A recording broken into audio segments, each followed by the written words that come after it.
E aí, pessoal, tudo bem com vocês? Vamos aqui para mais uma linha de matemática, tá? Vamos falar hoje sobre os conjuntos numéricos.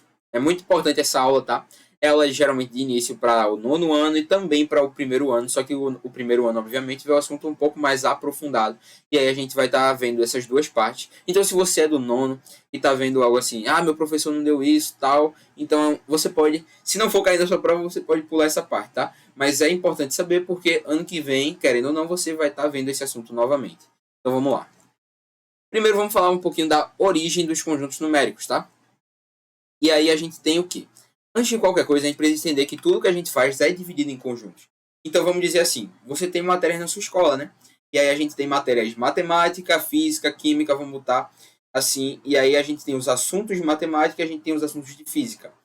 Se eu separo aqui 10 assuntos de matemática e coloco lá na lista de matemática, e separo 10 assuntos de física e coloco na lista de física, eu estou fazendo o quê? Eu estou agrupando eles, eu estou agrupando os assuntos em conjuntos. E aí eu tenho o conjunto matemática e o conjunto física. Então aí tudo a gente divide em conjunto, a gente agrupa tudo em conjunto. Uma sociedade é um conjunto de pessoas, né? Então, um conjunto é o quê? São vários elementos com características comuns.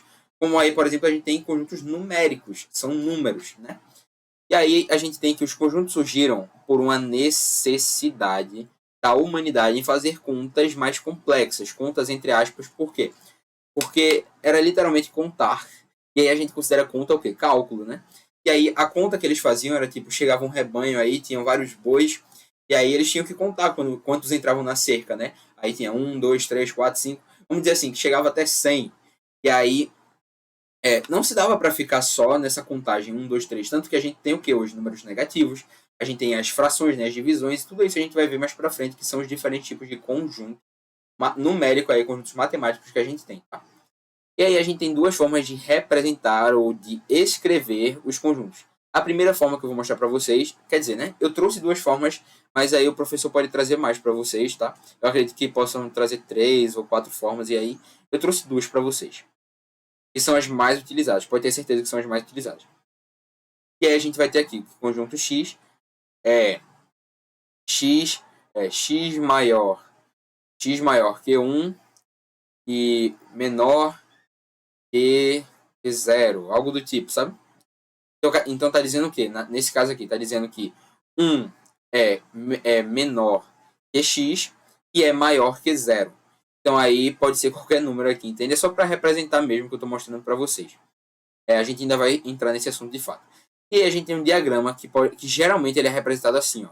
Eu tenho um círculo, geralmente eles representam diagrama por círculo, e aí o nome desse círculo é A, é o conjunto A. E aí aqui dentro, ó, eu tenho outro círculo, que é o conjunto B. Então isso aqui é um diagrama, eu estou desenhando, um diagrama é nada mais que um desenho, tá? Diagrama é um desenho que representa um conjunto. E aí, não necessariamente vai ser um círculo, ele pode ser um triângulo aqui, eu posso ter um triângulozinho menor, eu posso dizer que esse aqui é A e esse aqui é B, facilmente, entende? Então é só representar o conjunto de uma forma diferente, escrevendo, no caso desenhando. E aí a gente tem alguns tipos mais específicos de conjuntos numéricos, tá? E aí são as nossas nomenclaturas. Nós temos, primeiro, o tipo de conjunto finito, nós temos conjunto infinito, nós temos o unitário, nós temos o universo, nós temos o vazio e temos os subconjuntos. São nomenclaturas aí que de fato ocorrem. E assim, não vai ter questão, eu acredito que em vestibulares e provas não vão ter questões perguntando assim, tal conjunto é unitário, tal conjunto é universo, não. Mas isso aí cai muito em prova de matemática do ensino médio, tá? Do nono ano, por exemplo, aí que você pode estar, talvez caia isso. Então aí é importante saber. E aí nós temos aqui o primeiro tipo lá da ordem, né? Nós temos o conjunto finito, os tipos de conjunto finito. E aí, lembrando só uma coisa. Os conjuntos, eles podem ser uns aos outros. Então, assim, o conjunto unitário, a gente vai ver que ele só tem um elemento. Ele é um conjunto finito, porque eu estou limitando ele a um elemento. E aí a gente vai ver que ele pode ser dois conjuntos ao mesmo tempo. E aí a gente tem aqui, ó, esse tipo de conjunto representa uma quantidade limitada, o conjunto finito, tá? De elementos. E aí eu coloquei um exemplo aqui, ó. O conjunto dos números compreendidos entre 1 e 10. E aí ele é representado da seguinte maneira. Aqui o conjunto vai estar sendo representado sempre entre as chaves, tá? Como eu representei ali atrás. Sempre entre as chaves. E aí ele deu o quê? x é um número. O conjunto A, por exemplo, é representado que x é maior que 1 e menor que 10. A gente vai ler sempre a partir do x, tá? Então, x está no meio. Esse sinal aqui que você está vendo, ele é um sinal o quê? Ele é um sinal de menor que. Só que olhando aqui, se a gente for olhar pro lado esquerdo, a gente vai inverter o sinal. Isso aqui é uma coisa muito importante da matemática, tá? Quando eu represento assim, por exemplo, eu tenho x, né, que nem está representado ali. E eu coloco assim, 1 menor que x. E aí x é menor que 10. Tu concorda que eu falar que 1 é menor que x é a mesma coisa que dizer que x é maior que 1? Então, se a gente ler aqui, se a gente ler da direita para a esquerda, a gente vai ler assim, ó, x é maior que 1. A gente vai meio que inverter o sinal naturalmente. E aí, quando a gente vai ler, e já que depois de x a gente lê da esquerda para a direita. Então, x é menor que 10. Ok? Então, aqui representando, a gente vai ter entre 1 e 10, vai ser 2, 3, 4, 5, 6, 7, 8, 9. Um problema aqui que a gente vai ver mais para frente é que ele não especificou de qual conjunto são esses números que vão estar representados aqui. Porque entre 1 e 10 a gente tem infinitos números. E a gente vai ver isso mais para frente, tá? Temos aqui também o conjunto infinito, que, como o nome diz, ele representa a quantidade infinita ou ilimitada de termos. Por exemplo, o conjunto dos reais é considerado um conjunto infinito porque ele não possui fim.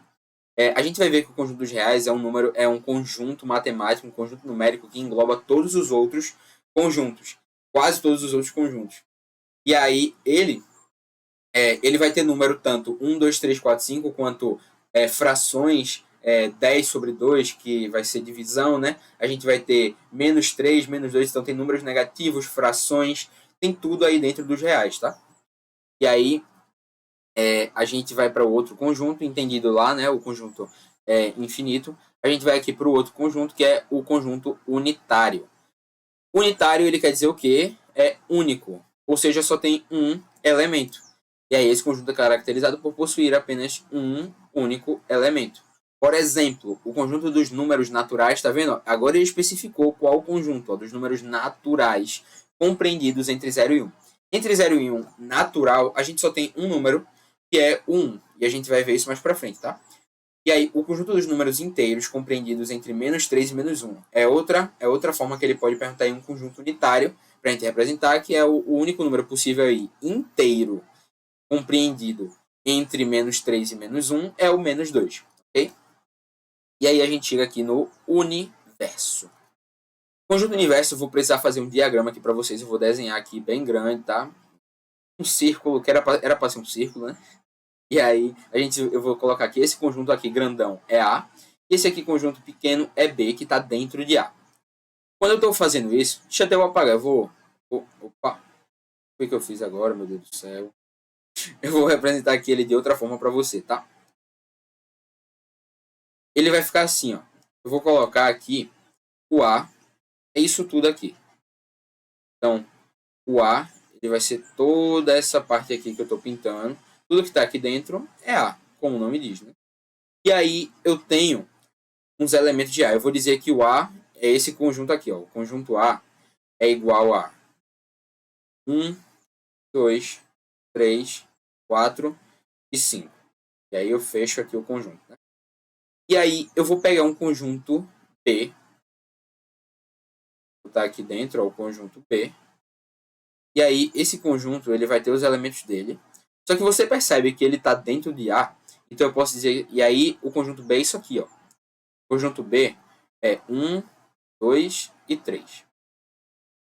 Você pode ver que o conjunto eles têm números iguais, né? Tem 1, 2 e 3. 1, 2 e 3. Mas ele não tem aqui, ó. Ele não tem aqui o 4 e não tem o 5. E aí, o que isso me diz? Isso me diz que eles não são iguais.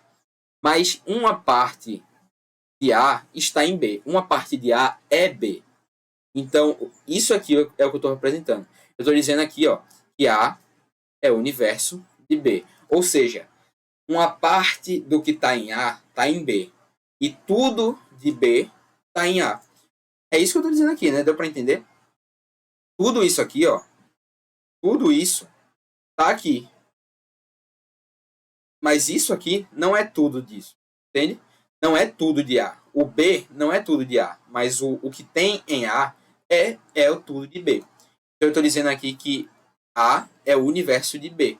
Então, tudo que tem em B tem em A. É isso a definição. Se eu digo que A é o universo de B, é porque tudo que tem em B também tem em A. E aí a gente tem aqui, ó, subconjuntos. O subconjunto, ele também é um conjunto, mas eles se caracterizam por estar totalmente incluídos, eles estão incluídos em outro conjunto qualquer. É a mesma coisa que eu escrevi aqui, ó, só que eu vou fazer outro desenho aqui para vocês, só para explicar o subconjunto. Vamos colocar aqui que eu tenho outro conjunto daquele A, ó. Eu vou pintar ele aqui todinho, isso aqui tudinho é A. Vocês estão vendo aí, é o conjunto A. É o conjunto A aqui para vocês. E aí eu vou fazer o quê? Eu vou colocar outro conjunto aqui dentro dele, ó. Vou botar uma coisa, ó, aqui. Vou ter outro conjunto aqui dentro dele, ó. E esse conjunto vermelho aqui, ó, eu vou chamar ele de B. Tá dando para ver? Eu acho que tá. Tá dando para entender. Deixa eu apagar aqui para escrever o B. E aí a gente vai ter aqui o conjunto B aqui dentro. Eu posso dizer que B é subconjunto de A. E aí eles estão relacionados por essa relação de inclusão que a gente vai ver mais para frente agora. Mas aí eu quero que você entenda a partir disso. É que quando eu falo que B é subconjunto de A, é porque tudo que tem em B tem em A. É a mesma coisa que eu expliquei aqui para vocês, tá? Só que aí A é o universo e B é subconjunto. Então foi isso que eu expliquei aqui para vocês. A é o universo, B é o subconjunto. Mesma coisa aqui. Esses dois exemplos aqui são iguais. E aí a gente vai aqui para agora as nomenclaturas que a gente vai ter. Nós temos aqui alguns símbolos para representar essa relação entre o conjunto universo e o subconjunto. E aí o símbolo, esse símbolo 1, eu coloquei aqui o símbolo 1, ó, é esse símbolo aqui. Ele representa o sinal de inclusão na matemática, tá? E esse sinal de subconjunto de pertencimento, tá?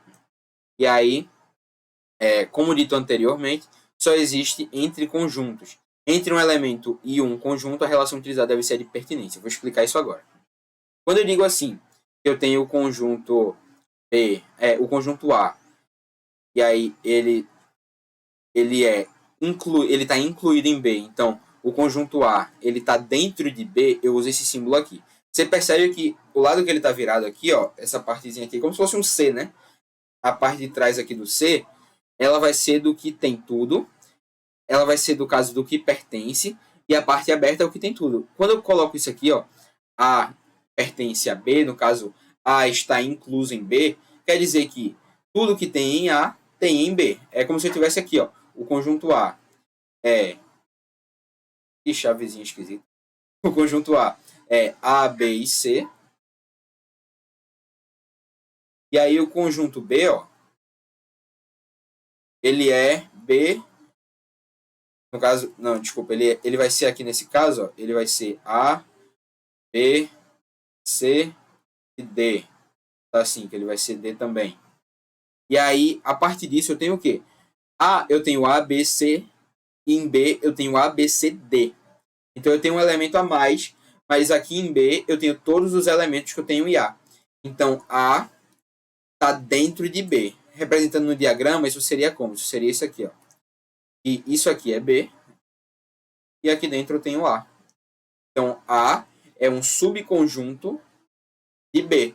Tudo que tem em A também tem em B, entende? É só uma forma de representar que a gente vai estar utilizando, ó, esse símbolozinho aqui. Esse símbolo aqui, tá? E aí, quando a gente coloca esse tracinho, ele quer dizer o quê? Ele quer dizer que um conjunto não está contido em outro. É meio sugestivo, né? E aí, isso aqui, ó, eu troquei aqui o lado, porque eu poderia também colocar isso assim, ó. Ao invés de colocar que A está contido em B, eu poderia dizer que B, aí eu coloco aqui para o outro lado, ó. Coloco aqui o A. Então, é a mesma coisa. Só que eu inverti os lados, entende? Então é só uma forma de representar diferente. E aí, se eu cortasse isso aqui, ó, se eu botasse eu fizesse aqui um tracinho, eu estaria dizendo o quê? Que A não está em B, não está contido em B. E aí eu coloquei aqui, ó, que todo conjunto tem dois conjuntos comuns. Triviais seriam comuns. Simples, estão ali no básico. Que é o próprio conjunto. Então, o conjunto A obrigatoriamente tem o conjunto A. E o conjunto A obrigatoriamente também vai ter o conjunto vazio. É o único que está em todos. E aí eu acredito que a gente faltou falar desse conjunto, né? Que é o conjunto vazio, ó. E aí, vamos lá, deixa eu pegar aqui um espacinho só para falar desse conjunto. Vou voltar aqui só para falar desse conjunto. Vê só. Faltou o slide dele, mas ele é bem simples de entender, tá? O que é que a gente vai falar? Eu quero que você esqueça tudo que está escrito aqui e foque só no que eu vou escrever agora. O vazio ele é representado pelo símbolo a seguir, ó. Vazio é isso aqui, ó. É tipo um círculo cortado. E aí, o que é que ele quer dizer? Ele quer dizer algo que não existe. Então, assim, tipo, se eu falasse assim, os números negativos dos naturais seria um conjunto vazio. Por quê? Porque não existe número negativo no conjunto dos naturais. É isso que a gente vai ver mais pra frente. E aí eu vou parar para explicar isso mais pra frente, aproveitar isso, né? Então vamos aqui falar do primeiro conjunto numérico que a gente vai ter aqui, tá? Que é o conjunto básico, que são os naturais. O conjunto dos naturais ele é representado por um nzinho. Geralmente esse n vem assim também, ó, que ele vem com um tracinho para a gente diferenciar ele do n comum, tá? Então ele geralmente é representado dessa forma. Um n com um tracinho a mais. E aí ele surgiu pela necessidade básica da contagem.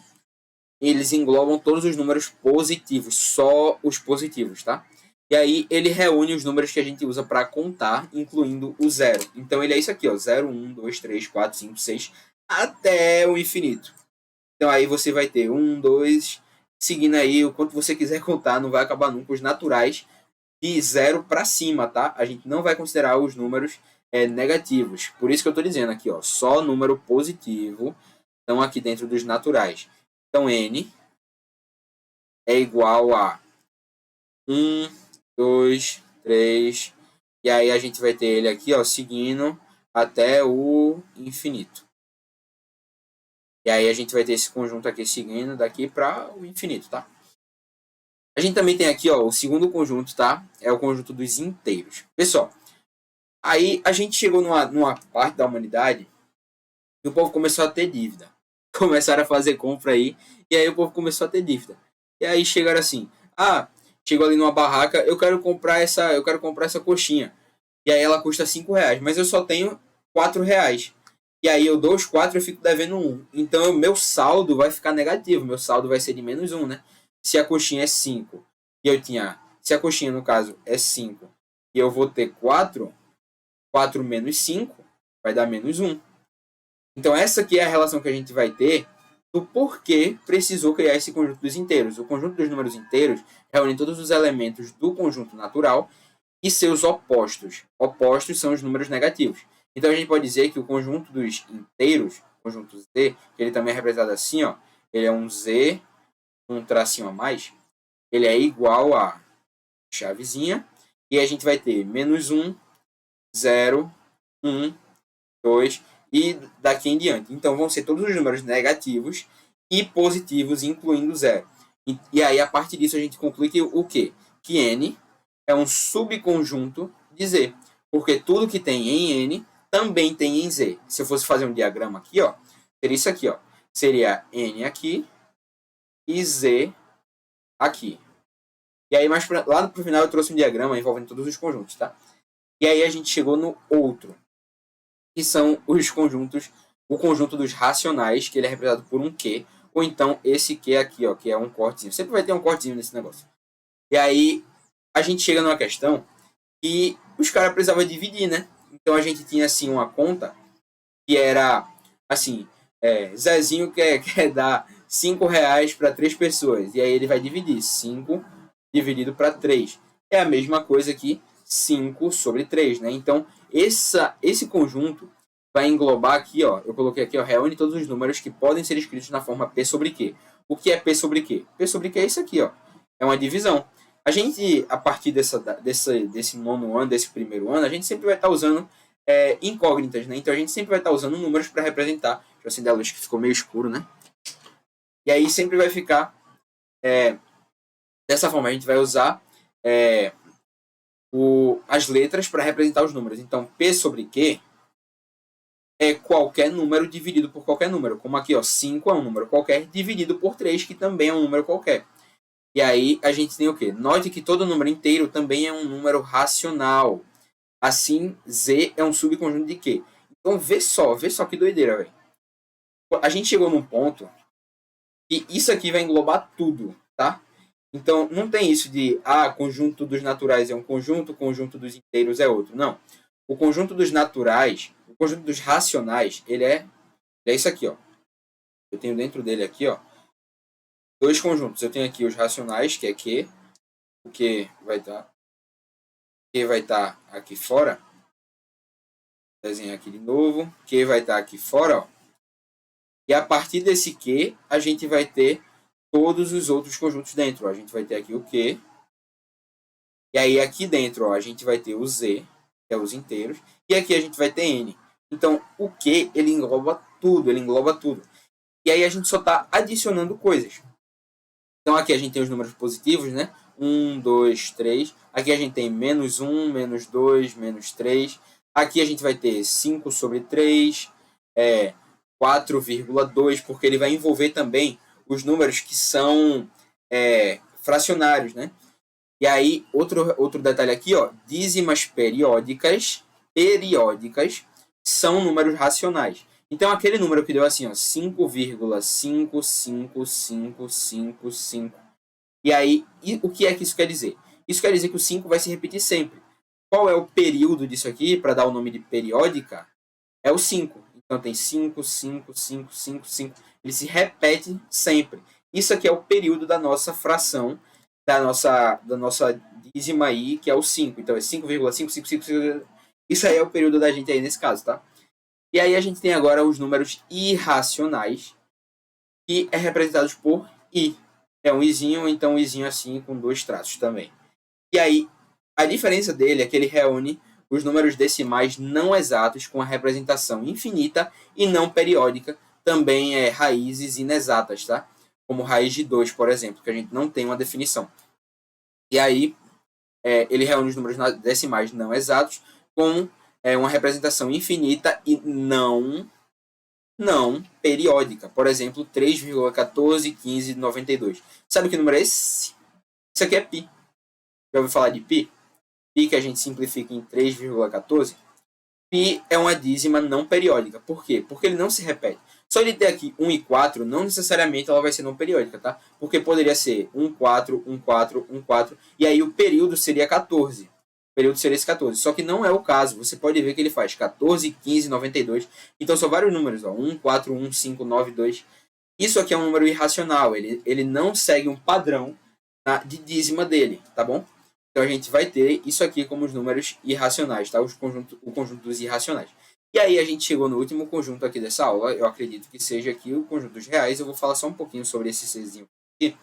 Mas o conjunto dos reais é o conjunto, como eu falei lá no começo, lembra? É o conjunto infinito. Vale ressaltar que todos esses conjuntos aqui que eu estou falando para vocês são conjuntos infinitos, tá? E aqui o dos reais, ele é o conjunto maior de todos, porque ele engloba todos os outros conjuntos. Então, o conjunto dos reais, ele vai estar envolvido isso aqui, ó. Ele vai ter aqui, ó, quando eu desenho aqui o real para vocês, ó, o conjunto dos reais, vou estar representando o quê? Aqui dentro a gente vai ter outro conjunto, outro conjunto, outro conjunto. Então, aqui a gente tem o conjunto dos reais, a gente tem aqui o conjunto dos racionais, no caso, dos racionais aqui. Aqui, separado, a gente vai ter o dos irracionais. Aqui dentro, a gente vai ter o dos... Poxa, como é o nome? O conjunto dos inteiros.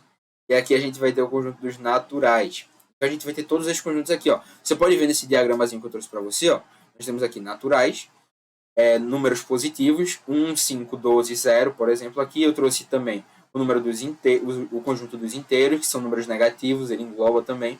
Aí aqui o conjunto dos racionais, que a gente vai ter menos 7 sobre 2, as frações, né? As dízimas periódicas. E aqui também tem o conjunto dos reais, que ele vai englobar também os outros conjuntos aqui. Então, é isso, pessoal. Assim, eu trouxe aqui também um conjunto que a gente chama de conjunto dos números complexos. Aí, esse conjunto aqui, você vai ver que ele é pouquíssimo usado, tá? Conjuntos complexos, eles são números que não existem, que a gente nem vai estudar no ensino médio, então nem vale abordar. E são esses números aqui com o i. Então, por exemplo, raiz de número negativo é um número complexo, e a gente não vai abordar isso aqui no ensino médio, tá? Então, pessoal, esse aqui foi o final da nossa aula, tá? Não coloquei aqui slide de término, mas tudo bem. Esse aqui foi o final da nossa aula, foi um prazer estar aqui com você. Então, até a próxima aula, espero que você tenha entendido. Qualquer dúvida é só mandar mensagem aí que a gente faz questão de lhe responder e lhe ajudar, tá? Foi um prazer, até a próxima. Valeu!